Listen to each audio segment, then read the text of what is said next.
Asia કપની છઠ્ઠી મેચમાં ભારતે પાકિસ્તાન સામે શાનદાર જીત મેળવી છે તો પાકિસ્તાનને ભારતીય ટીમે 7 વિકેટથી પાકિસ્તાનને હરાવ્યું છે।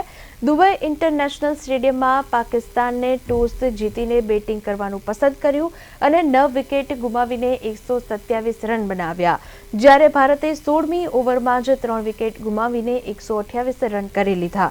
મેચ જીત્યા પછી ભારતીય ખેલાડીઓએ પાકિસ્તાની ખેલાડીઓ સાથે હાથ પણ નહોતો મિલાવ્યો। ટોસ વખતે પણ કેપ્ટન સૂર્યકુમાર યાદવે પાકિસ્તાનના કેપ્ટન સલમાન અલી આગા સાથે હાથ નહોતો મિલાવ્યો। ભારતીય બોલરોએ પાવર પ્લેથી જ દબાણ બનાવતા પાકિસ્તાની બેટ્સમેનનો પસીનો છૂટી ગયો હતો। તો આ સાથે ભારતીય બોલર્સમાં કુલદીપ યાદવે 3 વિકેટ, જસપ્રીત બુમરાહ અને અક્ષર પટેલે 2 વિકેટ લીધી। તો ભારતીય બેટ્સમેનના ઓપનર અભિષેક શર્મા અને તિલક વર્માએ 31 રનની ઇનિંગ રમી, જ્યારે કેપ્ટન સૂર્યકુમાર યાદવે અણનમ રહીને 47 રન બનાવ્યા। તો મેચ પૂરી થયા પછી ભારતીય ક્રિકેટ ટીમના કેપ્ટન સૂર્યકુમાર યાદવે આ જીત ભારતીય સેનાને સમર્પિત કરી છે।